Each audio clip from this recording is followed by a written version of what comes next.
नमस्कार, DD news देख रहे हैं आप और आपके साथ मैं हूं शहला निगार। बुलेटिन की शुरुआत में सबसे पहले सुर्खियां।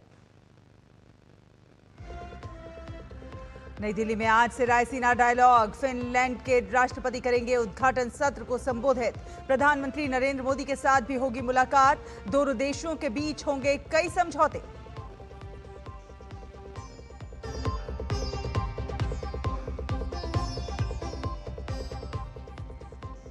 अमित शाह की मौजूदगी में पटना में राज्यसभा चुनाव के लिए नामांकन भरेंगे नितिन नवीन, लेकिन नीतीश कुमार पर सस्पेंस कायम। बेटे निशांत के भी राजनीति में सक्रिय होने की है खबर।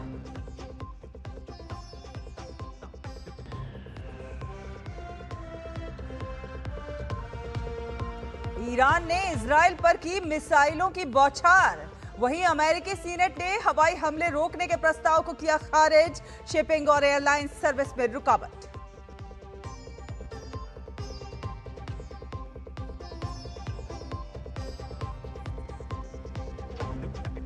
नेपाल में संसदीय चुनाव के लिए मतदान जारी। जेन ज़ी आंदोलन के बाद पहली बार चुनाव में दिग्गज नेताओं की किस्मत दांव पर।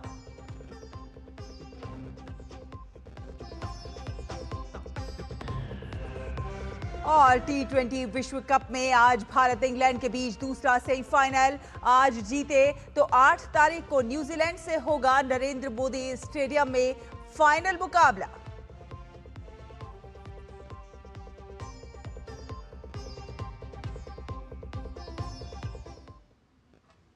और आपको बता दें, नीतीश कुमार ने सस्पेंस अब खत्म कर दिया है। जी हां, सस्पेंस जो बना हुआ था लगातार वो खत्म कर दिया है। नीतीश ने कहा है कि पिछले 2 दशक से भी अधिक समय से आपने अपना विश्वास और समर्थन मेरे साथ बनाए रखा है, लगातार बनाए रखा है, और उसी के बल पर हमने बिहार की और आप सब लोगों की पूरी निष्ठा से सेवा की है। बड़ी खबर आपको बता रहे हैं। आप नीतीश कुमार ने कहा है कि आपके विश्वास और समर्थन की ही ताकत थी कि बिहार आज विकास और सम्मान का नया आयाम प्रस्तुत कर रहा है। इसके लिए पूर्व में भी मैंने कई बार आपके प्रति आभार व्यक्त किया है। संसदीय जीवन शुरू होने के समय से ही मेरे मन में एक इच्छा थी कि मैं बिहार विधानमंडल के दोनों सदनों के साथ संसद के भी दोनों सदनों का सदस्य बनूं, और इसी क्रम में इस बार हो रहे चुनाव में राज्यसभा का सदस्य बनना चाह रहा हूं। मैं आपको पूरी ईमानदारी से विश्वास दिलाना चाहता हूं कि आपके साथ मेरा ये संबंध भविष्य में भी लगातार बना रहेगा और आपके साथ मिलकर एक विकसित बिहार बनाने का संकल्प जो पूर्ववत है वो कायम रहेगा।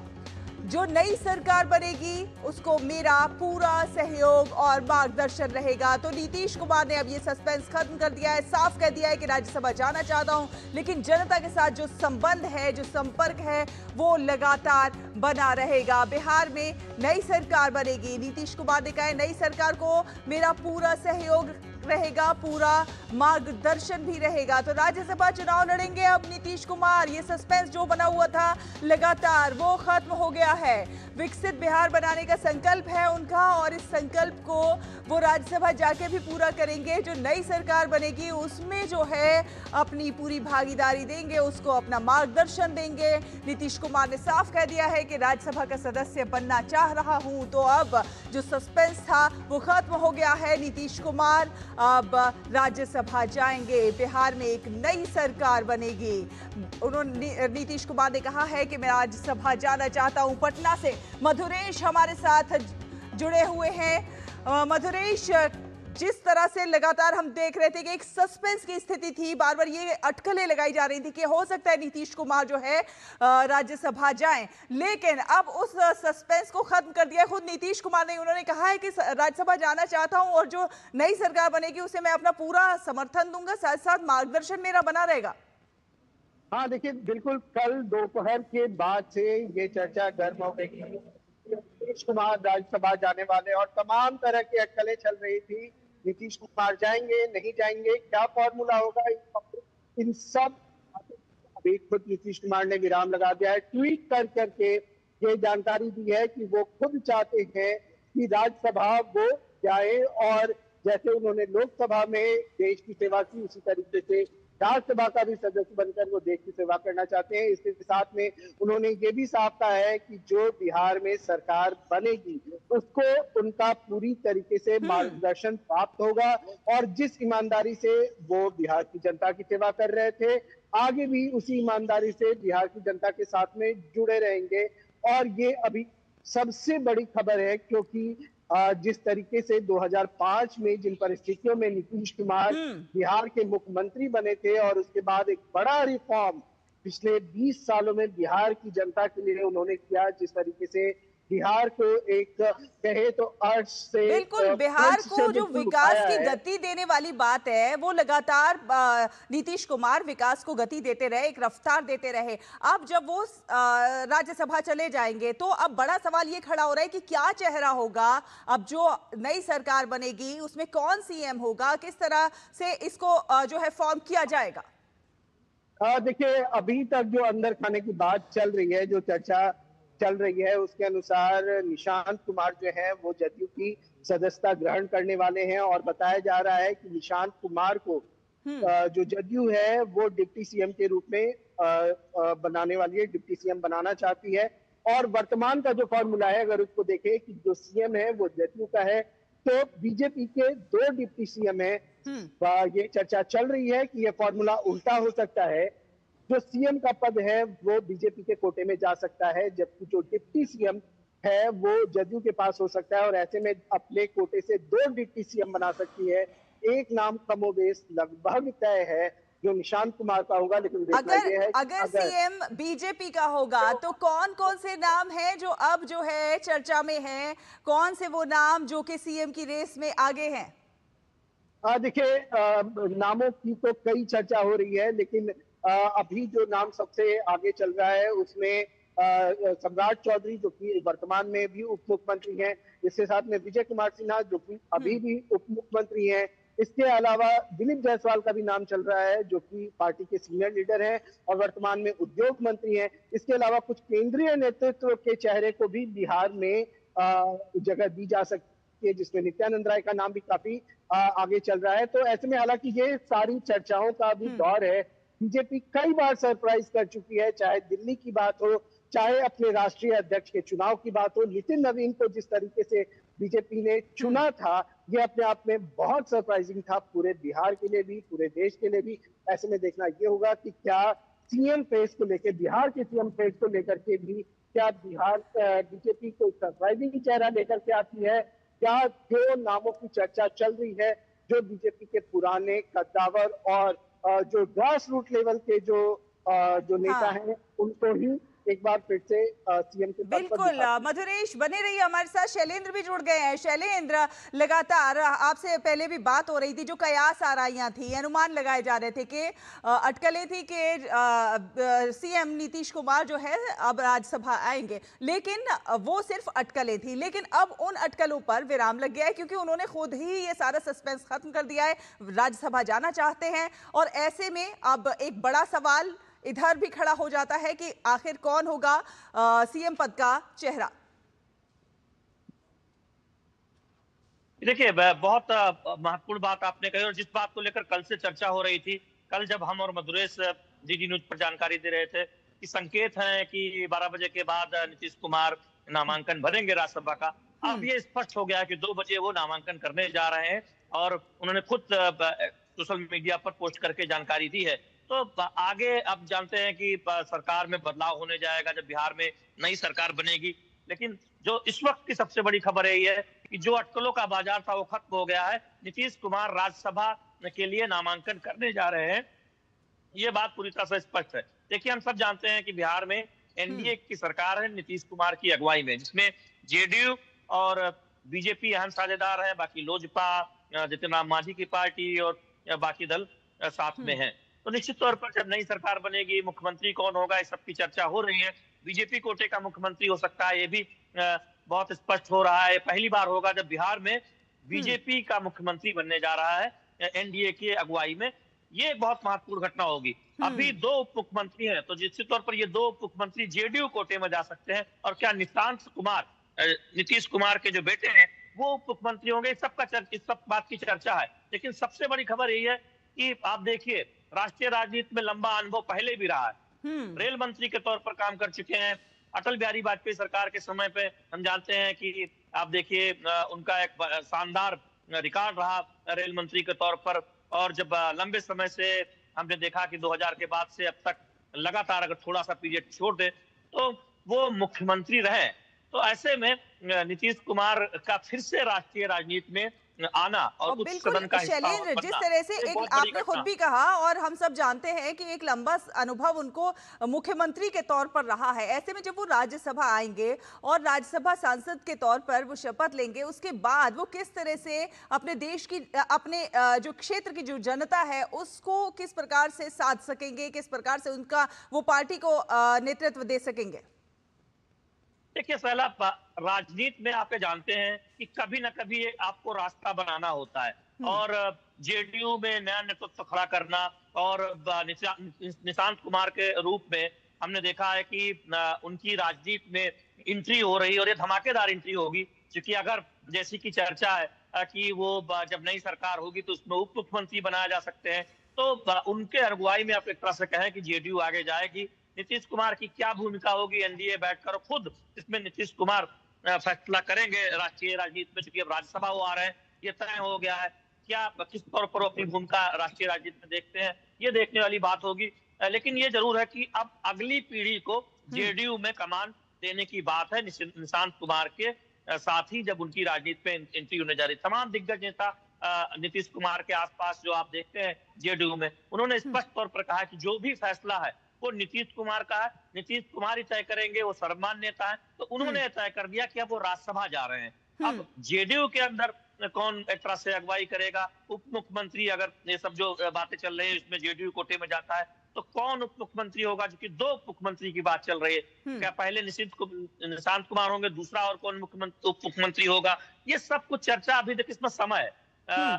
आज नामांकन का आखिरी दिन है, उसके बाद हम जानते हैं कि 16 मार्च तक चुनाव होने हैं, फिर राज्यसभा के लिए शपथ ग्रहण जब वो राज्यसभा उम्मीदवार के तौर पर चुनकर आएंगे तब तो काफी समय। तो इस पर लेकिन अटकलों का बाजार जरूर गर्म हो गया कि मुख्यमंत्री कौन होगा। निश्चित तौर पर सबसे बड़ी खबर होती है कि सरकार में बदलाव होता है, तो ये लीडरशिप तय करेगी, जेडीयू और बीजेपी मिलकर उसका शीर्ष नेतृत्व मिलकर तय करेगा। इस पर नीतीश कुमार की निश्चित तौर पर बहुत महत्वपूर्ण भूमिका होने वाली है। लेकिन चर्चा इसी बात की है कि इस बार बीजेपी कोटे का क्या मुख्यमंत्री होगा, यानी बीजेपी से मुख्यमंत्री और जेडीयू से दो उप मुख्यमंत्री। तो फिर ये बहुत बड़ी घटना होगी बिहार की राजनीति में, पहली बार जेडीयू से दो उप मुख्यमंत्री। तो ये शैलेंद्र, ये एक फॉर्मूला सामने आता हुआ नजर आ रहा है कि ऐसा हो सकता है। मधुरेश, बीजेपी को कि अगर हम पिछले कुछ घटनाओं की बात करें तो लगातार बीजेपी ने सरप्राइज किया है। लोग अटकलें लगाते हैं तमाम नामों की, तमाम बड़े नामों की कि ये सीएम चेहरा हो सकते हैं, वो सीएम चेहरा हो सकते हैं, लेकिन बीजेपी सरप्राइज करती है किसी आम ऐसे कार्यकर्ता को मुख्यमंत्री बनाकर जिसका उतना ज्यादा फेम नहीं होता है। और ऐसे में वो जनता से जो एक कनेक्ट है, जनता से जो एक जुड़ाव है, कहीं ना कहीं बीजेपी का और ज्यादा मजबूत हो जाता है। हाँ बिल्कुल, यही बात मैं अभी थोड़ी देर पहले आपको कह रहा था कि बीजेपी बहुत सरप्राइजिंग पार्टी है। और जिस तरीके से हमने देखा दिल्ली में सीएम का चुनाव की बात हो या फिर राष्ट्रीय अध्यक्ष के चुनाव की बात हो, सरप्राइजिंग चेहरा बिल्कुल सामने आया था। किसी ने सोचा भी नहीं था कि राष्ट्रीय अध्यक्ष के रूप में नितिन नवीन का चुनाव किया जा सकता है। और नितिन नवीन बिल्कुल एक ऐसे ग्रास रूट कार्यकर्ता हैं जो काफी लंबे समय से जो संगठन है उसका काम संभाल रहे थे। छत्तीसगढ़ में चुनाव में जब हो रहा था तो भी उनकी वहां पे महत्वपूर्ण भूमिका रही। इसके बाद भी केंद्रीय नेतृत्व ने उन्हें जो कुछ भी जो काम दिया वो उसको बखूबी 100% अपनी एफिशिएंसी के साथ में पूरा किया। और यही कारण है कि बीजेपी ने जब बिहार चुनाव हुआ, बिहार चुनाव में उसकी प्रचंड जीत हुई, तो उसके बाद नितिन नवीन को चूज किया और एकदम नया चेहरा जो मतलब नए जनरेशन का चेहरा था उसको चूज किया। तो कहीं ना कहीं अगर बीजेपी अपने आप को नए जनरेशन पे शिफ्ट कर रही है तो हम ये कह सकते हैं कि निशांत कुमार को जदयू में लेकर के आना, जो जदयू लेकर आना चाह रही है, ये भी अपने आप को कहीं ना कहीं सेकंड जनरेशन पे शिफ्ट करने की कोशिश कर रही है। और निश्चित रूप से जो आने वाला जो आज का पूरा दिन होगा, ये बिहार की राजनीति के लिए एक बहुत इंपॉर्टेंट दिन होगा, क्योंकि 20 साल बिहार में शासन करने के बाद, 20 साल बिहार को संभालने के बाद नीतीश कुमार राज्यसभा जा रहे हैं। और अब जो जनता की नजर है वो इस बात पर है, हर कोई ये जानना चाह रहा है कि अब बिहार का मुख्यमंत्री कौन हो। जी मधुरेश और शैलेंद्र, आप दोनों हमारे साथ बने रहिए, सुन लेते हैं कि नितिन नवीन क्या कह रहे हैं, क्योंकि राज्यसभा चुनाव की हलचल तेज है और नामांकन भरने का आज आखिरी दिन है। तो सुन लेते हैं नितिन नवीन की बाइट। भारतीय जनता पार्टी के निर्णय के साथ हम लोग वर्किंग में रहते हैं और आज काली मंदिर, महावीर मंदिर का दर्शन किया, माता का, भोले बाबा का, हनुमान जी का आशीर्वाद ले रहे हैं। भगवान इतनी शक्ति दे कि जिस भाव से अब तक मेरा सफ़र रहा है उसी भाव से जीवन में आगे भी शक्ति मिले कि हम सब तरह से राष्ट्रीय अध्यक्ष। बिहार मेरे जीवन के में अलग स्थान रखता है, मेरा क्षेत्र मेरे लिए अलग स्थान रखता है। तो निश्चित रूप से आदमी अपनी जड़ को छोड़कर कभी बड़ा नहीं हो सकता, यानी जड़ के मजबूती बनी रहेगी तभी आपका वट वृक्ष भी बड़ा होता है। तो मैं मानता हूँ बिहार मेरी ज़मीन है, मेरा क्षेत्र मेरा ज़मीन है। इस ज़मीन को सींचते रहना, इस ज़मीन को हमेशा उपजाऊ बनाए रखना मेरा हमेशा आत्मा के अंदर बसा हुआ क्षेत्र विषय है। तो सुना आपने नितिन नवीन को, उन्होंने कहा है कि बिहार उनकी धरती है और उसके लिए लगातार काम करते रहेंगे। हमारे दो सहयोगी लगातार हमारे साथ बने हुए हैं, शैलेंद्र है हमारे साथ और मधुरेश है। शैलेंद्र, आपने नितिन नवीन को सुना, किस प्रकार से उन्होंने आशीर्वाद लिया है और अब वो नामांकन भरने के लिए तैयार है। देखिए, निश्चित तौर पर नितिन नवीन राज्यसभा आ रहे हैं। ये जब उम्मीदवारी की बात सामने आई थी और बीजेपी ने ऐलान किया था तभी तय हो गया था। अब जब नीतीश कुमार ने ये स्पष्ट तौर पर कह दिया है तो जेडीयू में जो जनरेशनल शिफ्ट है उस तरफ अब जेडीयू आगे बढ़ रही है। देखिए, बीजेपी ने नितिन नवीन को राष्ट्रीय अध्यक्ष बनाकर ये बहुत स्पष्ट कर दिया था कि अगले 2-3 दशकों तक की उस सोचकर जो नई लीडरशिप है पार्टी में, वो शीर्ष से लेकर जमीनी स्तर तक उभारने की जो पूरी कवायद है उसकी शुरुआत नितिन नवीन की अगुवाई में हो चुकी है। तो अब जेडीयू भी उस तरफ आगे बढ़ती हुई दिखाई देगी। एनडीए की प्रमुख सहयोगी है। 2 दशकों से हम जानते हैं कि नीतीश कुमार की अगुवाई में बिहार में आपने देखा है कि सरकार चली है और एनडीए एक मजबूत तौर पर उसने एक तमाम योजनाओं को बेहतर तरीके से लागू किया है। अब जेडीयू में जो जनरेशनल शिफ्ट है, यानी निशांत कुमार का राजनीति में आना, जेडीयू की राजनीति में आना, बिहार की राजनीति में आना, और अगर सब कुछ जो चर्चा है उनका मुख्यमंत्री भविष्य में बनना, तो जेडीयू में जो नई लीडरशिप है, युवाओं की लीडरशिप है, उसे ऊपर लाने की जो प्रक्रिया है उसकी औपचारिक शुरुआत राज्यसभा में नीतीश कुमार के जाने के साथ हो जाएगी। और हम जानते हैं कि तमाम वो अनुभवी नेता जो जेडीयू के आप इस वक्त जिनको आप महत्वपूर्ण पदों पर देखते हैं, उसके बाद अगली लीडरशिप की तरफ जेडीयू देख रहा है। तो ये एक बहुत महत्वपूर्ण बदलाव है जब हम देख रहे हैं कि भविष्य में आप देखेंगे कि नई सरकार का गठन एनडीए के नेतृत्व में होगा और मुख्यमंत्री कौन होगा इसकी चर्चा तो हम कर ही रहे हैं, हमारे सहयोगी मधुरेश बता भी रहा है। लेकिन ये बहुत स्पष्ट है, नीतीश कुमार के आज की पोस्ट से बहुत स्पष्ट हो गया है कि अब जेडीयू भी नई लीडरशिप की तरफ, युवा लीडरशिप की तरफ बिहार में देख रहा है। नीतीश कुमार राष्ट्रीय राजनीति में आ रहे हैं फिर से, उनका पहले भी अनुभव रहा है, कोई नए नहीं है। 2 दशक से अधिक समय की सेवा करने के बाद बिहार में अब वो फिर से राष्ट्रीय राजनीति में, राज्यसभा में, उच्च सदन में आ रहे हैं। तो बिहार की राजनीति में नए नेताओं के उभार का एक नया दौर जेडीयू की राजनीति में देखने को मिलेगा इस फैसले के साथ। बिल्कुल, बिहार की राजनीति में एक नया दौर देखने को मिलेगा। इस बातचीत को लगातार जारी रखेंगे, लेकिन एक छोटे से ब्रेक के लिए यहाँ पर रुकते हैं। हमें पता है चमकी चाट से क्या बना है, सैंडविच, लस्सी और छाछ और हर घूंट में चमकी चाट, ड्राई फ्रूट और दही बड़े, चमकी चाट से स्वाद बढ़े, और चाट पपड़ी दही बल्ले, चमकी चाट से बल्ले बल्ले, सिर्फ चमकी चाट। गांव में आया नया हीरो, खरपतवार का डर हुआ जीरो, अब खेती का काम होगा खास जब ये सुपरस्टार होगा हर किसान के पास। गांव का superstar steel MH210 power weeder. Steel उपकरण लाए परिवर्तन। ट्रिंग ट्रिंग। हेलो, मैं तुम्हारे पापा के बचपन का दोस्त चतुर चाचा। प्रणाम चाचा जी। उनसे बेटे 5,000 लिए थे, अभी अभी तुम्हें ट्रांसफर किया है बेटे, पर गलती से 50 चले गए। पेमेंट मैसेज चेक कर लो बेटे और बाकी 45 मुझे लौटा दो। आपका मैसेज बाद में, पहले अपना बैंक अकाउंट चेक कर लूं। अरे मूर्ख ना हूं मैं। शाबाश। यूपीआई कहता है कोई नकली पेमेंट का मैसेज भेजकर पैसे वापस मांगे तो उसे कहो मैं मूर्ख नहीं।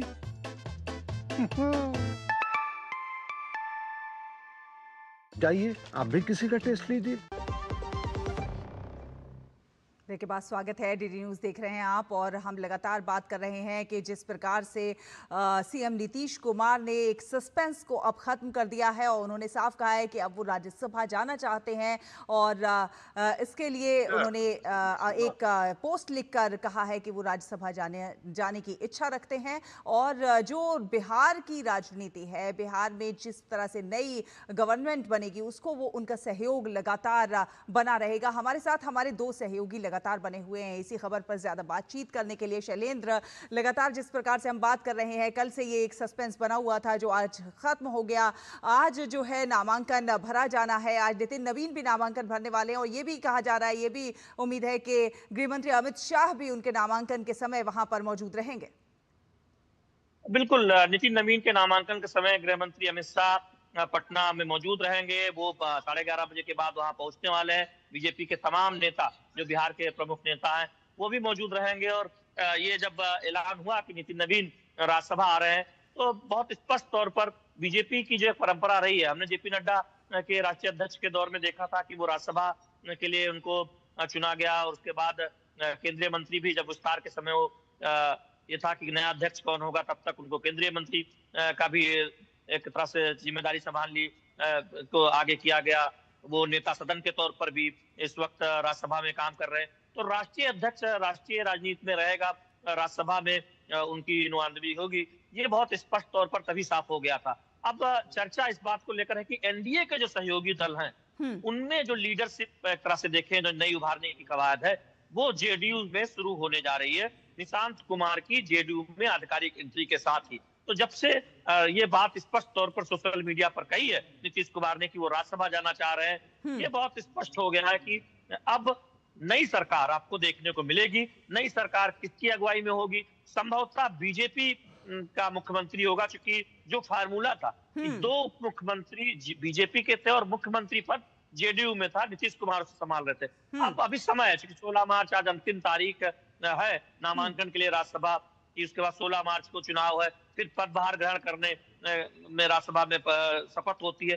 तो यानी अभी समय है, उस पर चर्चा होगी, बातचीत होगी। हो सकता है कोई नया नाम उभर के सामने आए। बीजेपी के पास नेताओं की कमी नहीं है, गैलेक्सी ऑफ लीडर्स है। आप देखिए, सम्राट चौधरी मुख्यमंत्री हैं, आप नित्यानंद राय केंद्र में गृह राज्य मंत्री है। इसके अलावा भी संगठन में कई नेता हैं और कई बार चौंकाने वाले नाम भी सामने आते हैं। निशांत कुमार का नाम तकरीबन उप मुख्यमंत्री के लिए तय माना जा रहा है। दूसरा उप मुख्यमंत्री कौन होगा, इस पर भी चर्चा है, सहयोगियों से ही बातचीत होगी और ये आगे की कवायद है। लेकिन अभी ये बहुत स्पष्ट है कि नीतीश कुमार के फैसले के साथ ही शैलेंद्र और मधुरेश, आप दोनों को ही मैं यहाँ पर रोकना चाहूंगी क्योंकि बड़ी खबर आ रही है और बड़ी खबर यह है कि फिनलैंड के राष्ट्रपति अलेक्जेंडर स्टब ने नई दिल्ली स्थित राजघाट पर राष्ट्रपिता महात्मा गांधी को पुष्पांजलि अर्पित की है। जी हाँ, फिनलैंड के राष्ट्रपति भारत की 4 दिवसीय यात्रा पर हैं और इस समय राजघाट पर हैं और राजघाट पर उन्होंने महात्मा गांधी को श्रद्धांजलि अर्पित की है। तो फिनलैंड के राष्ट्रपति हम जानते हैं कि भारत की यात्रा पर हैं, 4 दिवसीय भारत की यात्रा पर हैं अलेक्जेंडर स्टब और वो इस समय नई दिल्ली के राजघाट पर महात्मा गांधी की समाधि पर और राजघाट पर उन्होंने राष्ट्रपिता महात्मा गांधी को पुष्पांजलि अर्पित की।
तो देखा आपने, फिनलैंड के राष्ट्रपति ने राजघाट पहुंचकर राष्ट्रपिता महात्मा गांधी को श्रद्धांजलि अर्पित की। आपको बता दें कि फिनलैंड के राष्ट्रपति अलेक्जेंडर स्टब आज दिल्ली में प्रधानमंत्री नरेंद्र मोदी से मुलाकात करेंगे और इस दौरान दोनों देशों के बीच कई समझौतों का आदान प्रदान होने की भी संभावना है। शाम को राष्ट्रपति स्टब राष्ट्रपति द्रौपदी मुर्मू से मुलाकात करेंगे। स्टब उपराष्ट्रपति सीपी राधाकृष्णन और विदेश मंत्री डॉक्टर एस जयशंकर से भी मुलाकात करेंगे। तो भारत और फिनलैंड के अगर हम संबंधों की बात करें तो दोनों देशों के बीच द्विपक्षीय संबंध लगातार तेजी से आगे बढ़ रहे हैं। साथ साथ दोनों देशों का लक्ष्य आपसी व्यापार को दोगुना करना भी होगा। हालांकि यूरोपीय संघ में फिनलैंड भारत का महत्वपूर्ण सहयोगी है और दोनों देशों में संबंध बेहद सौहार्दपूर्ण हैं, बहुआयामी हैं, तेजी से आगे बढ़ रहे हैं। भारत फिनलैंड के द्विपक्षीय संबंध और ज्यादा प्रगाढ़ हो रहे हैं। दोनों देशों का लक्ष्य आपसी व्यापार को दोगुना करना है, दोगुने से आगे ले जाना है। द्विपक्षीय सहयोग को और ज्यादा मजबूत करने पर इस दौरान बातचीत होगी। तो भारत का जो दौरा है फिनलैंड के राष्ट्रपति का बेहद महत्वपूर्ण हो जाता है। फिर भारत और फिनलैंड अगर हम व्यापार की बात करें तो रासायनिक पदार्थों का व्यापार होता है, इंजीनियरिंग और मशीनरी का व्यापार भी महत्वपूर्ण है भारत और फिनलैंड के बीच। कपड़ा और चमड़े का व्यापार भी दोनों देशों के बीच है और उसे और ज़्यादा विस्तार देने की ज़रूरत। लौह और इस्पात की वस्तुओं का व्यापार होता है। तो बेहद महत्वपूर्ण व्यापार की दृष्टि से भी राष्ट्रपति स्टब का ये दौरा। नई दिल्ली में आज से 11वें रायसीना डायलॉग की शुरुआत हो रही है और ये सम्मेलन वैश्विक कूटनीति, रणनीतिक मामलों और समकालीन अंतर्राष्ट्रीय चुनौतियों पर मंथन का प्रमुख मंच बन चुका है। विदेश मंत्रालय और ऑब्जर्वर रिसर्च फाउंडेशन ORF के संयुक्त तत्वाधान में आयोजित इस डायलॉग में दुनिया के कई देशों के मंत्री, नीति निर्माता, सैन्य अधिकारी, थिंक टैंक, विशेषज्ञ और कॉरपोरेट जगत के प्रतिनिधि भाग ले रहे हैं। सम्मेलन में बहुध्रुवीय विश्व व्यवस्था, इंडो पैसिफिक रणनीति, उभरती तकनीक, साइबर सुरक्षा, जलवायु परिवर्तन, ऊर्जा सुरक्षा और ग्लोबल साउथ की भूमिका जैसे अहम विषयों पर चर्चा हो रही है। रायसीना डायलॉग को भारत की कूटनीतिक पहचान का प्रतीक माना जाता है। ये मंच भारत को वैश्विक मुद्दों पर अपनी दृष्टि रखने और अंतर्राष्ट्रीय साझेदारी को मजबूत करने का अवसर देता है। पिछले कुछ वर्षों में ये सम्मेलन एशिया का प्रमुख जियोपॉलिटिकल संवाद बनकर उभरा है, जहां नीतिगत दिशा तय करने में अहम विमर्श होते हैं। 11वें संस्करण के जरिए भारत एक बार फिर ये संदेश दे रहा है कि बदलती विश्व व्यवस्था में संवाद और सहयोग ही स्थिरता और शांति के आधार हैं।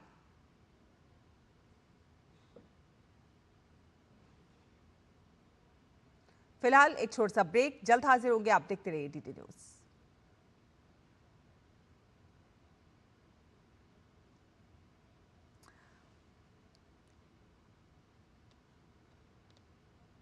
तो चलिए आपको बता रहे हैं हम कि किस प्रकार से रायसीना जो डायलॉग है ये बेहद महत्वपूर्ण है और किस प्रकार से ये और ज़्यादा विस्तार देता हुआ नज़र आएगा, चाहे वो कूटनीतिक लिहाज से देखा जाए, रणनीतिक लिहाज से देखा जाए। बेहद महत्वपूर्ण नई दिल्ली में आज से 11वें रायसीना डायलॉग की जिस प्रकार से शुरुआत हो रही है और सीधे हम आपको लिए चलते हैं। ये तस्वीरें आप हैदराबाद हाउस से देख रहे हैं, दिल्ली के हैदराबाद हाउस में, जहां पर प्रधानमंत्री नरेंद्र मोदी और फिनलैंड के राष्ट्रपति अलेक्जेंडर स्टब को आप देख सकते हैं। आप देख सकते हैं कि दोनों ने हैंडशेक किया है और जो घनिष्ठता है, जो दोस्ती है, वो दोनों की मित्रता साफ नजर आ रही है।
तो ये तस्वीरें आप दिल्ली के हैदराबाद हाउस से देख रहे थे, जहां पर प्रधानमंत्री नरेंद्र मोदी और फिनलैंड के राष्ट्रपति अलेक्जेंडर स्टब इस समय मौजूद हैं। आगे बढ़ेंगे और एक छोटे से ब्रेक के लिए यहां पर रुकेंगे। इन्होंने हेल्थ इंश्योरेंस नहीं लिया और हॉस्पिटल्स के लाखों के बिल चुकाने में अपनी सारी सेविंग्स गवा दी। और इन्होंने पॉलिसी बाजार से हेल्थ इंश्योरेंस लिया, जेब से एक भी पैसा खर्च नहीं हुआ और पॉलिसी बाजार ने कैशलेस क्लेम दिलवाने में इनको पूरा सपोर्ट किया। तो रिस्क मत लो, पॉलिसी बाजार से 1 करोड़ का हेल्थ इंश्योरेंस सिर्फ 525 रुपए महीने से शुरू। मेरी पसंद, मेरी पसंद, मेरी पसंद, मेरी पसंद, हमारी पसंद, हम सबकी पसंद। मजबूत देश का मजबूत सरिया हो गया स्टील। गांव में आया नया हीरो, खरपतवार का डर हुआ जीरो। अब खेती का काम होगा खास, जब ये सुपरस्टार होगा हर किसान के पास। गांव का superstar steel MH210 power weeder. Steel उपकरण लाए परिवर्तन।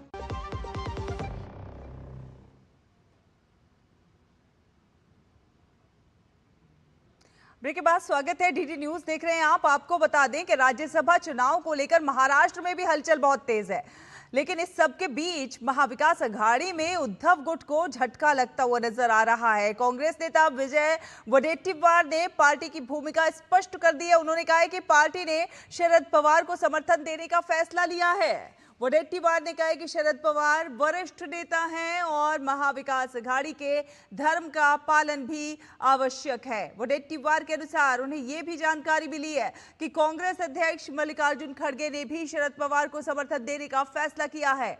दरअसल राज्यसभा चुनाव को लेकर उद्धव गुट और पवार गुट दोनों ने कांग्रेस से संपर्क किया था, लेकिन कांग्रेस ने शरद पवार को समर्थन देने का फैसला किया है। तो महाराष्ट्र में भी राज्यसभा चुनाव को लेकर हलचल तेज है और वहां पर भी आप देख सकते हैं किस प्रकार महाविकास अघाड़ी में उद्धव गुट को कहीं ना कहीं झटका लगता हुआ नजर आ रहा है। कांग्रेस ने राज्यसभा चुनाव के लिए उम्मीदवारों की सूची जारी कर दी है और लिस्ट में कई बड़े और अनुभवी नाम इसमें शामिल हैं। आपको बता दें, पार्टी ने तेलंगाना से कांग्रेस के 2 नामों की घोषणा की है। पार्टी के वरिष्ठ नेता और सुप्रीम कोर्ट के जाने माने वकील अभिषेक मनु सिंघवी को एक बार फिर से टिकट दिया गया है।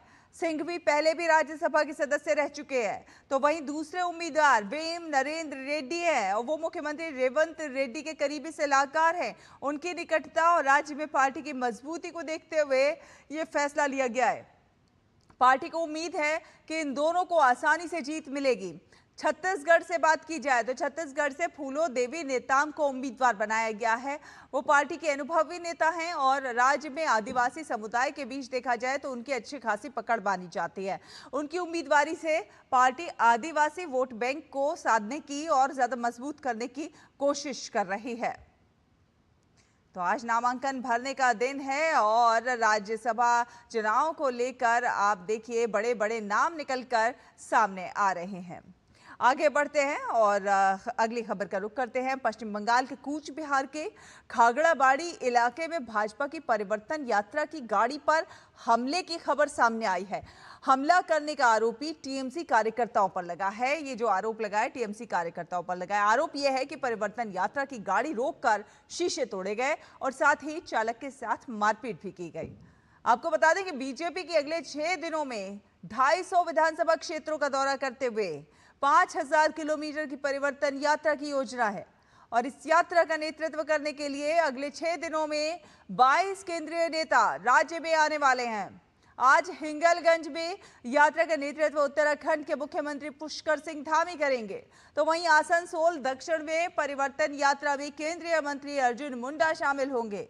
करणदीघी में केंद्रीय महिला एवं बाल विकास मंत्री सावित्री ठाकुर और शीतल खूजी में केंद्रीय वाणिज्य एवं उद्योग राज्य मंत्री जितिन प्रसाद मौजूद रहेंगे।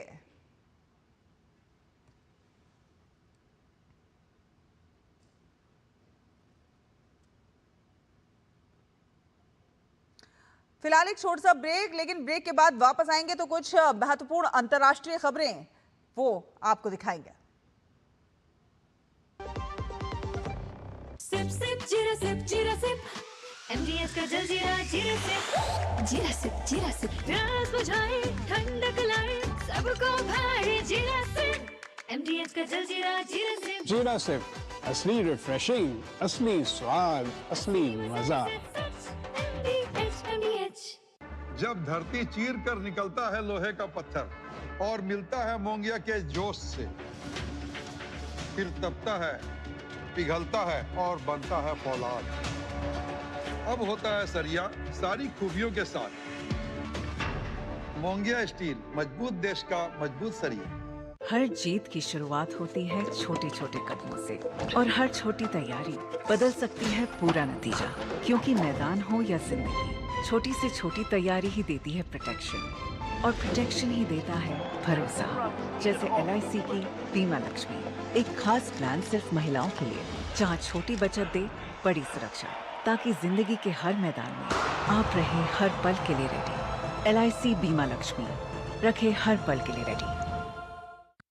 गांव में आया नया हीरो, खरपतवार का डर हुआ जीरो। अब खेती का काम होगा खास, जब ये सुपरस्टार होगा हर किसान के पास। गांव का superstar steel MH210 power weeder. Steel उपकरण लाए परिवर्तन। ब्रेक के बाद स्वागत है आपका और अंतर्राष्ट्रीय खबरों का रुख करें तो अमेरिका और इजरायल और ईरान का युद्ध जो है दिन ब दिन भयावह होता जा रहा है। ईरान ने छठे दिन आज तड़के इजराइल पर मिसाइलें दागी और इस बीच हमले से बचाव के लिए लाखों लोगों को बम शेल्टर में भेज दिया गया। ये घटना वॉशिंगटन में अमेरिकी हवाई हमले को रोकने की कोशिशों के कुछ ही घंटे के बाद हुई है। दरअसल युद्ध में हवाई हमले रोकने और मिलिट्री कार्रवाई की मंजूरी के लिए अमेरिकी कांग्रेस में प्रस्ताव लाया गया था, लेकिन रिपब्लिकन सांसदों ने सीनेट में इसके खिलाफ वोट दिया। साथ ही युद्ध रोकने की मांग वाले प्रस्ताव को खारिज कर दिया।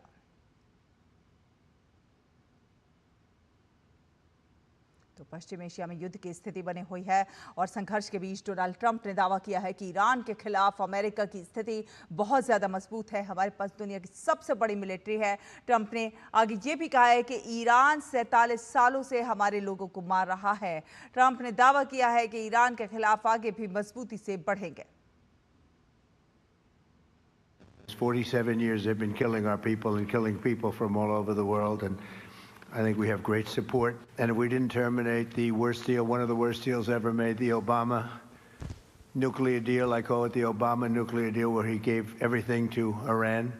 So we're in a very strong position now, and their leadership is just rapidly going. Everybody that seems to want to be a leader, they end up dead.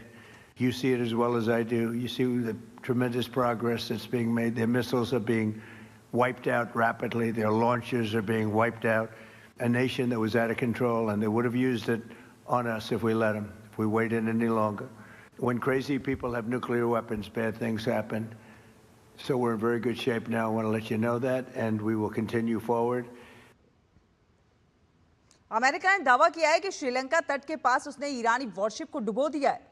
अमेरिकी रक्षा मंत्री पीट हेग्सेथ ने कहा है कि अमेरिकी पनडुब्बी से दागे गए टॉर्पीडो ने एक ईरानी युद्धपोत को डुबो दिया। ईरानी युद्धपोत पर किया गया यह हमला द्वितीय विश्व युद्ध के बाद किसी दुश्मन पर इस प्रकार का पहला हमला था। इस जहाज पर लगभग 180 लोग सवार थे, जिनमें से 101 लापता बताए जा रहे हैं। श्रीलंका ने बताया कि जहाज से कॉल मिलने पर मदद भेजी गई थी और कई लोगों को सुरक्षित निकाल भी लिया गया था।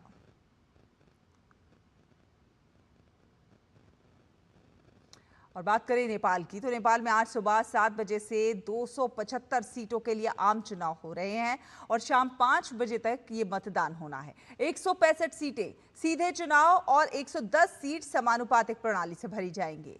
निर्वाचन आयोग ने मतदाताओं से बिना किसी डर के मतदान करने की अपील की है। नेपाल में 3,406 उम्मीदवार चुनावी मैदान में हैं। 65 पॉलिटिकल पार्टियां चुनाव लड़ रही हैं। नेपाल में ये चुनाव पिछले साल हुए जेनजी आंदोलन के बाद हो रहे हैं। सितंबर 2025 में जेनजी आंदोलन के दौरान नेपाल में व्यापक हिंसा देखने को मिली थी और प्रधानमंत्री केपी शर्मा ओली की सरकार गिर गई थी। इसके बाद अंतरिम प्रधानमंत्री के रूप में सुशीला कार्की ने नेतृत्व संभाला था।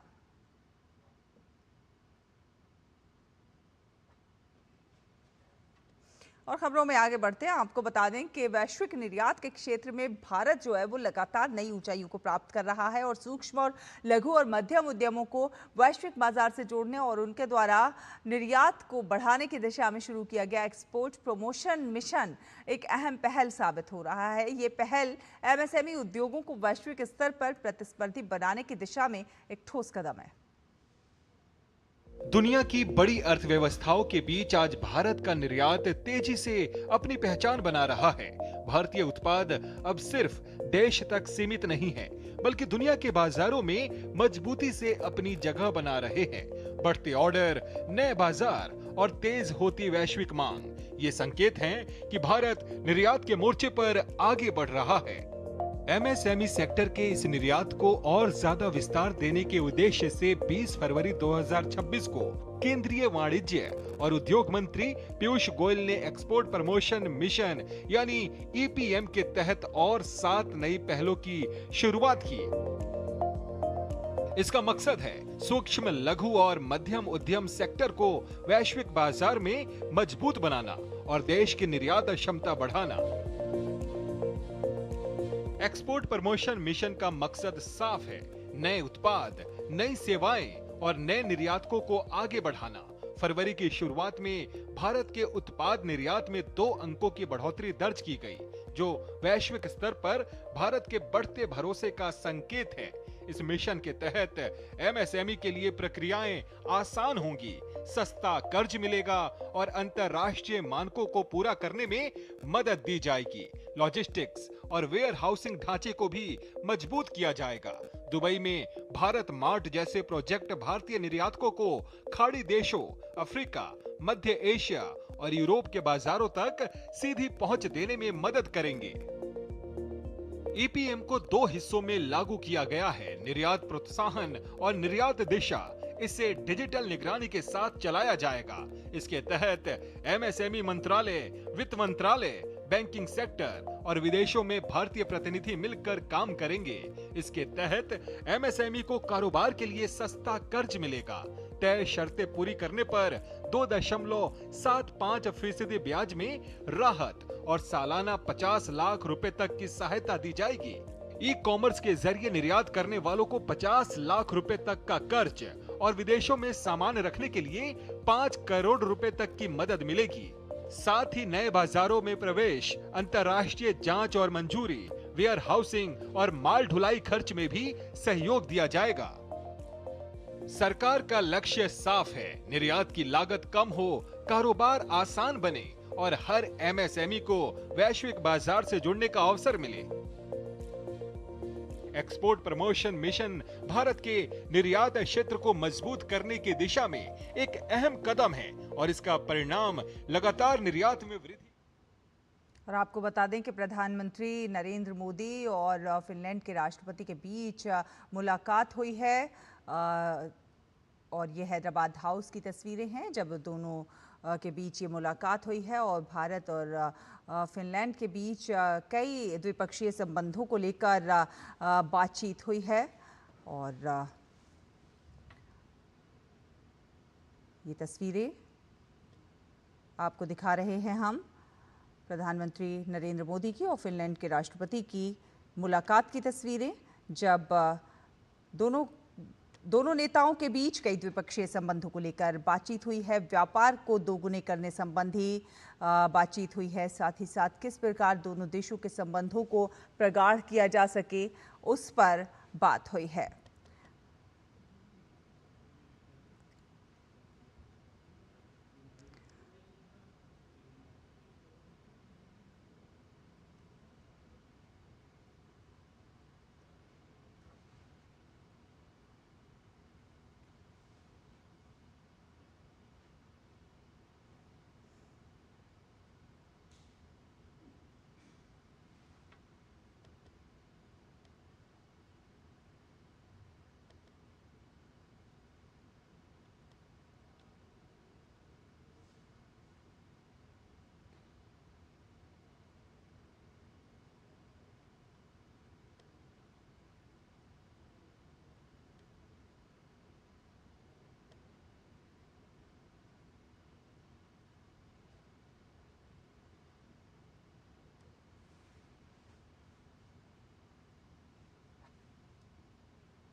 तो आपको बता दें कि प्रधानमंत्री नरेंद्र मोदी और फिनलैंड के राष्ट्रपति अलेक्जेंडर स्टब के बीच विभिन्न द्विपक्षीय मुद्दों पर इस समय विचार विमर्श हो रहा है। दिल्ली के हैदराबाद हाउस में दोनों नेताओं के बीच विभिन्न महत्वपूर्ण मुद्दों पर विचार विमर्श हो रहा है। और ये आप तस्वीरें देख सकते हैं नई दिल्ली के हैदराबाद हाउस से, जहां पर प्रधानमंत्री नरेंद्र मोदी और फिनलैंड के राष्ट्रपति अलेक्जेंडर स्टब इस वक्त मौजूद हैं और दोनों नेताओं के बीच विभिन्न महत्वपूर्ण द्विपक्षीय मुद्दों को लेकर विचार विमर्श हो रहा है। इस समय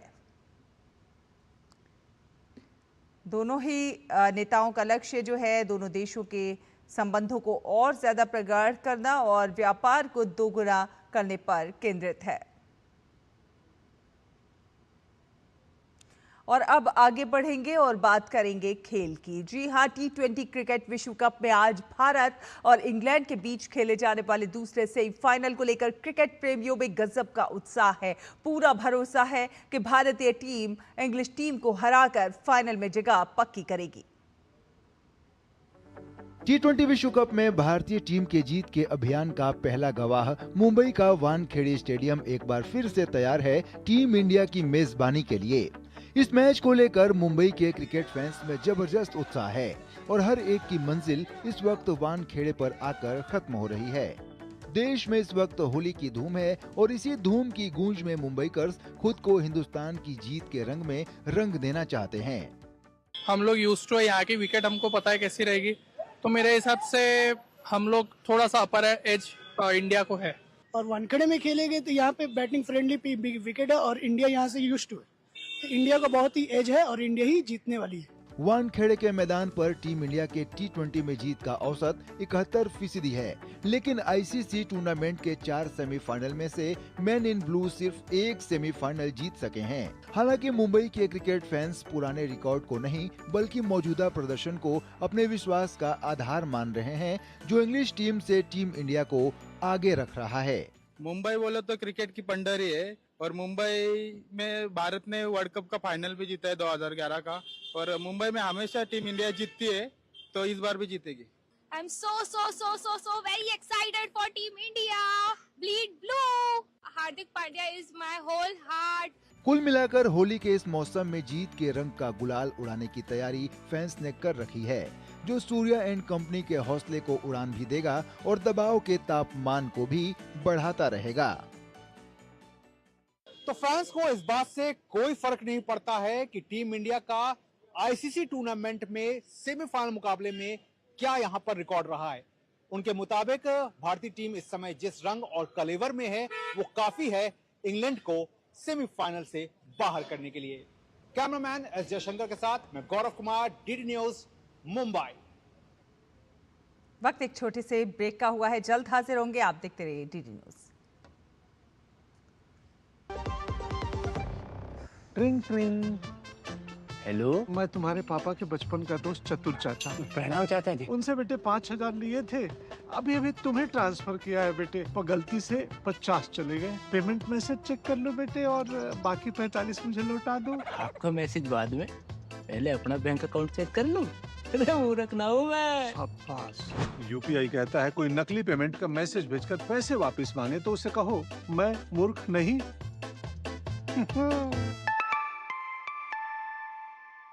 जाइए आप भी किसी का टेस्ट लीजिए। गांव में आया नया हीरो, खरपतवार का डर हुआ जीरो। अब खेती का काम होगा खास, जब ये सुपरस्टार होगा हर किसान के पास। गांव का superstar steel MH210 power weeder, steel उपकरण लाए परिवर्तन। के बाद स्वागत है आपका। बात कर रहे हैं हम खेलों की। T20 वर्ल्ड कप के सीरीज में भारत ने ग्रुप स्टेज में टॉप किया, तो वहीं दूसरी तरफ इंग्लैंड सुपर 8 में शीर्ष पर रहा। तो इन दोनों टीमों की क्या है मजबूती और क्या है कमजोरी, आपको दिखाते हैं डीडी न्यूज संवाददाता गौरव कुमार की ये रिपोर्ट। भारत और इंग्लैंड की टीमें एक बार फिर से वानखेड़े के ऐतिहासिक मैदान पर लौट आई हैं। मौका सेमीफाइनल का है, जहां पर दोनों टीमों की कोशिश रहेगी कि यहां से जीत दर्ज कर सफर को फाइनल यानी अहमदाबाद तक पहुंचाया जाए। लेकिन ये पहुंचेगा कैसे? पहुंचेगा तभी जब दोनों टीमें अपनी ताकत पर खड़ी उतरेंगी। बात अगर टीम की बल्लेबाजी की बात करें तो ये टीम जो है वो टुकड़ों में नजर आई है, यानी कि टुकड़ों में बल्लेबाजी। कभी सूर्य कुमार यादव जो हैं वो जीत के अवतार के रूप में सामने आते हैं, तो कभी ईशान किशन, कभी संजू सैमसन, तो कभी शिवम दुबे। तो ये एक बेहतर चीज दिखाती है कि टीम की जो बेंच स्ट्रेंथ है वो बहुत मजबूत है। इसके अलावा अगर बात करें तो सबसे बड़ी बात क्या है कि इस टीम के जो बल्लेबाज हैं वो डेथ ओवर्स में उन्होंने रन काफी निकाले हैं। लेकिन टीम अगर सेमीफाइनल में है तो ये सिर्फ बल्लेबाजों के बल पे नहीं बल्कि गेंदबाजों की भी इसमें भूमिका है, और इसमें जसप्रीत बुमराह का जिक्र करना बहुत जरूरी है। बुमराह ने खुद को एक ऐसे गेंदबाज के तौर पर साबित किया है जो कि किसी भी फेस में आकर के विकेट निकालने या फिर रन पर ब्रेक लगाने का काम बखूबी करते हैं। वरुण चक्रवर्ती की बात करें तो उन्होंने अब तक लीडिंग विकेट टेकर हैं, भारत की ओर से 12 विकेट निकाले हैं, तो यहां पर एक भरोसा जो है वो कहीं ना कहीं वो जगाते हैं। और शायद यही वजह है कि वरुण चक्रवर्ती को कुलदीप यादव के ऊपर इसलिए भी रखा जा रहा है क्योंकि वरुण का इंग्लिश कैप्टन हैरी ब्रुक के खिलाफ रिकॉर्ड काफी अच्छा है, वो उन्हें 3 बार पवेलियन भेज चुके हैं। तो ये तो बात हो गई टीम की ताकत की, लेकिन अगर टीम की कमजोरी की बात करें तो कमजोरी शायद सबसे बड़ी यही निकल करके आ रही है कि टीम का जो ओपनिंग ऑर्डर है वो एक सॉलिड स्टार्ट दे पाने में नाकाम साबित हो रहा है। नजरें कहीं ना कहीं अभिषेक शर्मा पर भी हैं। फिर इस टीम की सबसे बड़ी अभी कमजोरी जो बनती जा रही है वो है टीम की फील्डिंग। इस पूरे अभी 7 मैचेस जो हुए हैं उसमें 13 कैच जो है वो भारतीय टीम ने छोड़े हैं। पिछला मैच अगर उठा करके देखें तो वहां 3 कैच छोड़े गए। वहीं इंग्लिश टीम की बात करें तो ये टीम भी कहीं ना कहीं भारतीय टीम की तरह ही नजर आ रही है। टीम की ताकत की बात कर लें तो यहाँ पे उनके कैप्टन जो हैं वो सबसे बड़ी ताकत बन करके सामने हैं, जिन्होंने स्पिन गेंदबाजी आक्रमण के खिलाफ पाकिस्तान के खिलाफ शतकीय पारी खेली थी और जिस तरह से उन्होंने मैच जिताया वो अपने आप में इस टीम की बखूबी को कहता है। इंग्लिश टीम ने पावर प्ले में 18 विकेट्स अब तक जो है वो टीम निकाल चुकी है, जिसमें जोफ्रा आर्चर का एक अहम योगदान है। फिर बात कर लेते हैं स्पिन गेंदबाजी की, जहां पर लैम डॉसन है, जहां पर आदिल रशीद हैं। ये वो गेंदबाज हैं जिन्होंने अपनी फिरकी से विरोधी बल्लेबाजों को परेशान किया है। और फिर जब इनकी बात होगी तो विल जैक्स का भी उदाहरण देना बनता है, क्योंकि विल जैक्स जो हैं वो अभी एक ऑलराउंडर के तौर पर बखूबी काम आ रहे हैं इंग्लिश टीम के लिए। कमजोरी भी है इस टीम की, और इस टीम की सबसे बड़ी कमजोरी ये है कि टीम के जो बल्लेबाज हैं यानी कि जोस बटलर और फिल सॉल्ट वो नहीं चल पा रहे हैं। और उनका नहीं चलना टॉप ऑर्डर को कहीं ना कहीं एक गति जो मिलनी चाहिए वो नहीं दे पा रहा है, जिसका खामियाजा जो है वो मिडिल ऑर्डर पर पड़ रहा है। तो इंग्लिश टीम को सबसे ज्यादा वर्कआउट यही करना होगा कि उन्हें एक तो इस मैदान का जो इतिहास है उसको बदलने की उनके सामने चुनौती होगी, क्योंकि वो यहां पर अपने बड़े मुकाबले ज्यादातर हारे हैं। कैमरामैन एस जयशंकर के साथ मैं गौरव कुमार, डीडी न्यूज, मुंबई। और इसी के साथ इस बुलेटिन में फिलहाल इतना ही, लेकिन डीडी न्यूज पर खबरों का सिलसिला लगातार जारी रहेगा। आप देखते रहिए डीडी न्यूज। नमस्कार।